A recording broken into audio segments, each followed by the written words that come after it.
नमस्कार, आप देख रहे हैं मेडिकल माइक और मैं हूं आपके साथ सन्नी प्रियदर्शी। अभी हम लोग हैं शहर के जाने माने न्यूरोसाइकेट्रिस्ट डॉक्टर डॉक्टर सच्चिदानंद सर के यहाँ, जिनसे आज हम लोग बात करेंगे और जानने की कोशिश करेंगे कि बहुत सारे बच्चों में जो है काफी चंचलता देखी जाती है। अगर वो स्कूल क्लास में जाते हैं तो एक जगह अस्थिर नहीं बैठते हैं, वो इधर उधर करते रहते हैं। तो ऐसे में क्या ये कोई बीमारी होती है? और जैसे कि कहा जाता है कि बच्चों में शुरुआत के दौर में एडीएच नामक एक बीमारी होती है, तो ये क्या होती है और इसके क्या लक्षण होते हैं, इसके बारे में हम लोग जानेंगे सर से। बहुत बहुत स्वागत है सर आपका जी, धन्यवाद। मेडिकल माइक में। जी, धन्यवाद। आपने एक बहुत ही अच्छा सवाल उठाया है कि बच्चों में चंचलता क्या एक बीमारी है या नहीं है। बच्चे तो चंचल होते ही हैं, हम सभी लोग चंचल थे और अगर बच्चे सुस्त रहेंगे तो शायद हमें अच्छा नहीं लगेगा। बच्चे जब घर में खेलते कूदते रहते हैं तभी अच्छा लगता है। लेकिन कभी-कभी कुछ परेशानियाँ ऐसी हो जाती हैं जिसमें कि बच्चे ज़रूरत से ज़्यादा चंचल रहते हैं। जैसे घर में है तो एक जगह पे वो बैठते नहीं हैं, वो हमेशा इधर से उधर कुछ न कुछ करते रहेंगे और चाहे वो क्लासरूम में हो, चाहे वो प्लेग्राउंड में हो, चाहे किसी और जगह में हो। हर जगह उनकी चंचलता ज़रूरत से ज़्यादा होती है। उनके पेरेंट्स या टीचर या अन्य लोग जो भी उनके केयर में हैं, उन लोगों को अक्सर उस बच्चे को बताना पड़ता है कि तुम ज़्यादा मत कूदो, चोट लग जाएगी, ये मत करो, वो मत करो, ऐसे मत भागो। ऐसी समस्याएँ से अक्सर हमें जूझना पड़ता है। तो ये जो समस्या है अगर ज़रूरत से ज़्यादा हो जाए, तो ये एक बीमारी का रूप ले सकता है या ले लेता है जिसे हम एडीएचडी कहते हैं। एडीएचडी का full form attention deficit hyper activity disorder. जैसा कि नाम में ही इसमें छुपा है कि अटेंशन डेफिसिट मतलब अटेंशन की कमी होती है। अटेंशन का मतलब बच्चा ध्यान एकाग्र नहीं कर पाता है, कॉन्सन्ट्रेट नहीं कर पाता है किसी एक विषय पर और वो हमेशा कुछ न कुछ उसके मन में बातें विचलित होता रहता है। तो ये अटेंशन डेफिसिट है। दूसरा है हाइपर एक्टिविटी जिसमें कि चंचलता बहुत ही ज़्यादा होती है। तो इसमें एक तीसरा विलक्षण है इम्पल्सिविटी। इम्पल्सिविटी का मतलब है आवेश में आकर अचानक से कुछ कर बैठना। जैसे कुछ सामान उठा करके फेंक देना या किसी पर हाथ उठा देना या अचानक से कूद जाना। तो इस तरह के लक्षण भी अक्सर बच्चों में होता है।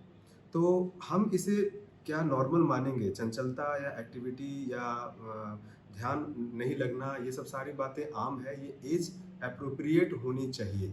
लेकिन अगर ये एज एप्रोप्रिएट नहीं है यानी कि उसके उम्र के हिसाब से ये ज़्यादा है और जिसके चलते कि उसको दिक्कत हो रही है, तो हम इसे बीमारी के कैटेगरी में रखते हैं और इसे एडीएचडी कहते हैं। सर, मेरा अगला सवाल आपसे ये है कि एडीएचडी होने के क्या कारण हो सकते हैं? जी। एडीएचडी का ऐसा तो कोई खास कारण अभी तक पता नहीं है जैसा कि बाकी बीमारियों में मानसिक बीमारियों में होता है। तो मैं पहले बता दूं कि ये ज़्यादातर बच्चों में ही होता है।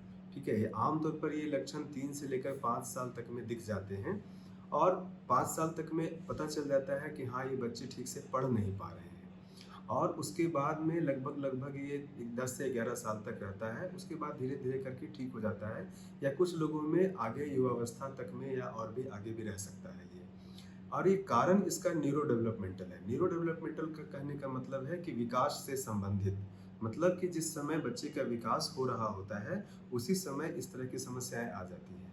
तो जैसा मैंने पहले भी कई सारे वीडियोज़ में, इंटरव्यूज़ में बताया है कि इसके तीनों कारण हो सकते हैं कि या तो ज़्यादातर बच्चे ऐसे होते हैं जो जिनके वंशानुगत कुछ प्रॉब्लम है, जिनके जेनेटिक्स में कुछ प्रॉब्लम है मतलब किसी पेरेंट्स को में से किन्हीं को एडीएचडी की शिकायत रहती है या उनके कुछ जीन में बदलाव आ जाते हैं, लेकिन इसका कोई एक कारण अभी तक ज्ञात नहीं है जिसके कारण एडीएचडी की समस्या होती है। सर, मेरा अगला और आखिरी सवाल ये है कि अगर किन्हीं भी बच्चों में ऐसे जो है समस्याएं दिखाई देने लगे, जी, तो उनका उपचार क्या हो सकता है, उनका इलाज क्या है? बिल्कुल।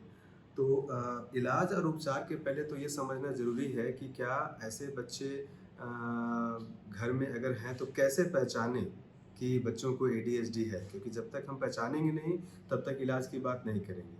वैसे भी हमारे समाज में बच्चों को दवाइयों से लोग बचाना चाहते हैं और ख़ास करके अगर साइकियाट्री की दवाई की बात आती है, तब तो कुछ ज़्यादा ही लोग दबाव में रहते हैं कि नहीं, नहीं।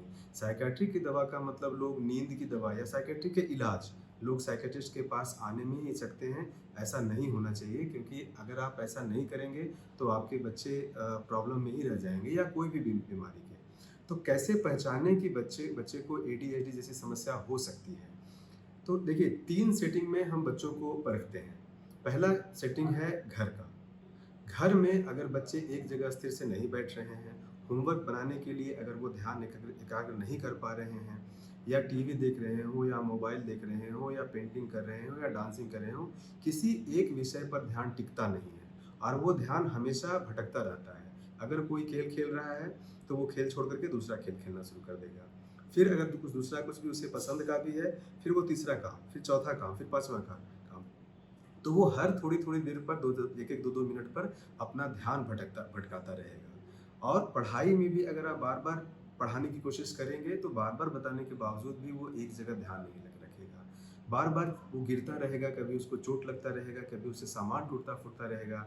तो इस तरह की समस्याएं अगर लगातार बनी रहे तो थोड़ी सावधान हो जाना चाहिए, और इसके बारे में फिर टीचर से पूछना चाहिए, चाहे वो प्ले स्कूल में जाता हो या प्राइमरी सेक्शन के टीचर से, कि आखिर इसका क्लास में क्या शेड्यूल रहता है, किस तरह से वो बैठता है, क्या वो बच्चों को तंग करता रहता है दूसरे बच्चों को, क्या दूसरे बच्चों के सामान के साथ छेड़छाड़ करता रहता है, क्या अपने सीट से उठ करके वो दूसरों के पास चला जाता है या उठने का प्रयास करता रहता है, या अपने ही सीट पर शांति से न बैठ करके और वो इधर से उधर छटपट करता रहता है। तो ये दूसरा सेटिंग है। और तीसरा, उसे प्लेग्राउंड में ऑब्जर्व करें कि क्या प्लेग्राउंड में भी वो अपनी बारी की प्रतीक्षा नहीं करता है और वो चाहता है कि सबसे पहले मैं ही आऊँ, सबसे पहले मैं ही करूँ, और मेरे बाद ही मैं ही करूँ, और मेरे बाद ही मैं ही करूँ। मतलब वो बारी की प्रतीक्षा नहीं कर सकता है, वहाँ पर भी उसकी एक्टिविटी बहुत ही ज़्यादा होती है। तो इस तरह के लक्षण अगर आपको मिले किसी बच्चे में, और हाँ, सबसे खास बात कि इसका जो सबसे बड़ा नुकसान है, एक तो चोट लगना, गिरना, ये तो है ही, लेकिन साथ में एकेडमिक फेल्योर। अब आप कहेंगे कि एकेडमिक फेल्योर क्यों होता है? तो अगर कोई बच्चा कॉन्सेंट्रेट होकर नहीं पढ़ेगा तो वो एकेडमिक्स में अच्छा नहीं कर पाएगा, वो कहीं ना कहीं वो पिछड़ता चला जाएगा। हो सकता है कि ABCD तक लिख ले, लेकिन जब आप वर्ड्स बनाना शुरू करेंगे या सेंटेंस फ्रेम करना शुरू करेंगे, वहाँ पर वो पिछड़ता चला जाएगा। तो वहाँ पर से टीचर से कंप्लेन आएगा कि ये बच्चा होमवर्क ठीक से नहीं करता है या ध्यान नहीं देता है स्कूल में टाइम से। तो आप सावधान हो जाएं कि ऐसे बच्चे ADHD के शिकार हो सकते हैं। तो अब अगर लग रहा है आपको कि, या डाउट हो रहा हो कि ADHD है, तो आप क्या करें? आप कहाँ जाएं, किसके पास जाएं? तो कौन हो सकते हैं जो ADHD का इलाज कर सकते हैं? तो ADHD के इलाज के लिए 2 लोग जिम्मेदार होते हैं। एक है साइकियाट्रिस्ट और दूसरा क्लिनिकल साइकोलॉजिस्ट। ओके, तो क्लिनिकल साइकोलॉजिस्ट और साइकियाट्रिस्ट में क्या अंतर है? साइकियाट्रिस्ट वो हैं जो मेडिसिन से मदद करते हैं, और क्लिनिकल साइकोलॉजिस्ट वो हैं जो बिहेवियर थेरेपी से मदद करते हैं। सो बिहेवियर थेरेपिस्ट या क्लिनिकल साइकोलॉजिस्ट या रिहेबिलिटेशन साइकोलॉजिस्ट जो होते हैं, तो वो लोग थेरेपी के, बिहेवियर थेरेपी के कुछ ऐसी बातों को बताते हैं जिसको कि घर पर आप इस्तेमाल कर करके भी, या कुछ ऐसे सेंटर्स भी होते हैं जहाँ पर कि न्यूरो डेवलपमेंटल डिजॉर्डर से संबंधित बच्चों को देखा जाता है, वहाँ पर एक्यूपेशनल थेरेपी भी इसमें काफ़ी कारगर है। तो एक्यूपेशनल थेरेपी, बिहेवियर थेरेपी, ये 2 चीज़ें हैं जो कि आप बिना मेडिसिन के कर सकते हैं। लेकिन अगर इन सब से भी फ़ायदा नहीं हो रहा हो तो इसमें बहुत हद तक दवाइयाँ भी कारगर हैं, और ये दवाइयाँ काफ़ी सुरक्षित होती हैं। इसका भी इस्तेमाल करके बच्चों को ठीक किया जा सकता है, और बहुत ज़्यादा साइड इफ़ेक्ट भी नहीं होती है इन दवाइयों के। बहुत बहुत धन्यवाद सर, इतनी महत्वपूर्ण जानकारी देने के लिए और धन्यवाद। मेडिकल माइक में जुड़ने के लिए धन्यवाद। धन्यवाद।